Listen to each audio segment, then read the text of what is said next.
Hey there everyone, welcome back to another episode of No Man's Sky. As always, I'm Captain Beefy. This is the Game Vault. We're checking out some more of the Echoes content. This will be a quick video today to show you how to get one of these. The new Atlas multi-tools. Check this baby out. A-class, pretty sweet, and I want to show you kind of a cool feature on it as well. So let's cue up the music and we'll get right to it.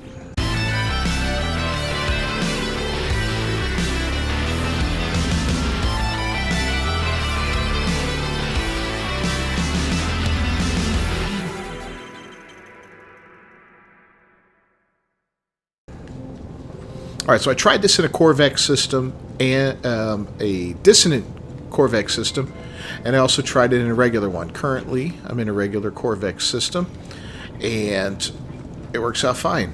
So what I do is I hop into my roamer or any other craft that you have, little exocraft. You can also use maps for this, but I like this because it's just easier. And I search for alien structures, and when I find one, it sends me to this, an alien monolith. Now, y'all know these because this is the way to go ahead and get yourself portals located so that you can use the portal on that planet.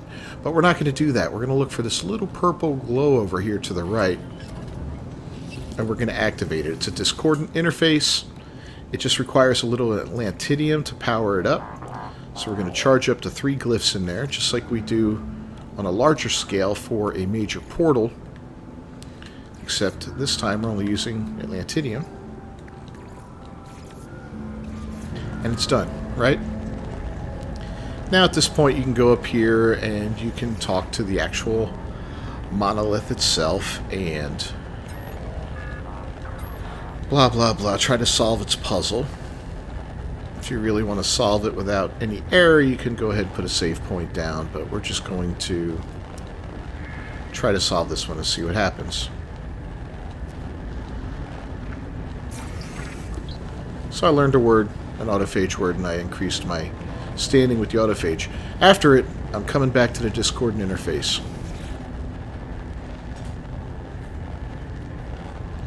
And I'm going to inspect runic technology. And look at that, I've got a different kind of Atlas tool. So my current one's an angle analyzer, had that distinct look to it. This new one is a negative oxide analyzer. So we're going to go ahead and purchase it. These do require nanites.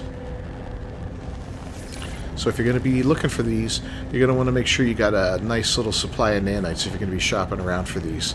Now I've done multiple locations on the same planet, and we'll meet up at a second one just to show you that you will get the same one, but possibly a different class on it. So I'll see you at the next monolith. We'll catch up there. Alright, so here we are at another location.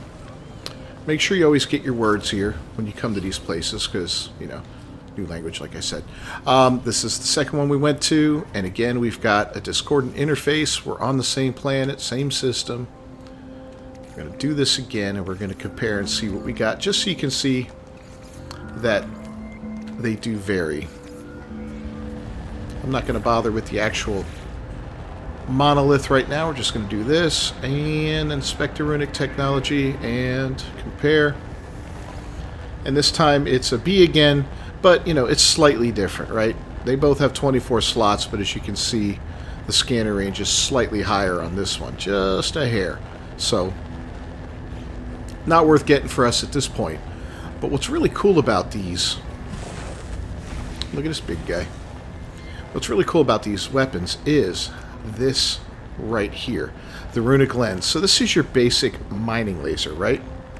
And just like the Sentinel weapon, the Sentinel multi-tool has a mining laser on it. This one has its own.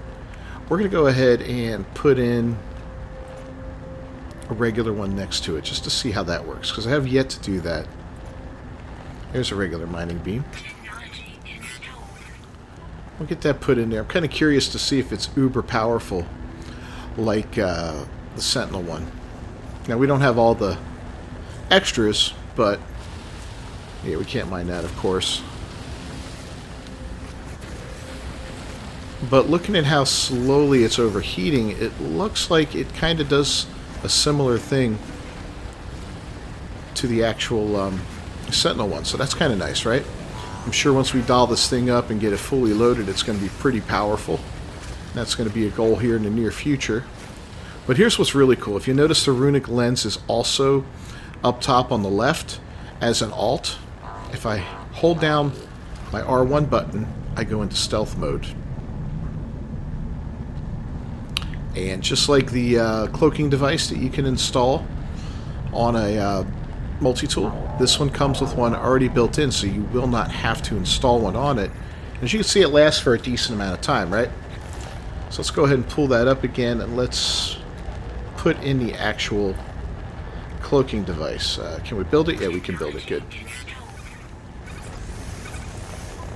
So I'm kind of curious about something here.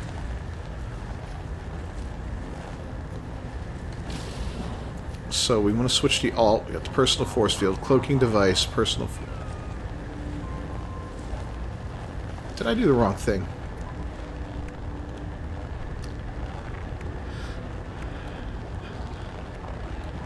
Does that override it? Interesting. Alright, well, let's do that again. Cloaking device seems to run out fairly quickly. Comparatively, maybe? I don't know.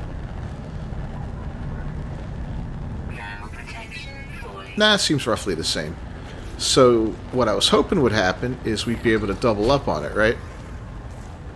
But it looks like you can't do that, so cloaking device is just a waste. We're going to go ahead and dismantle it real quick and see if it switches back to runic lens. Okay.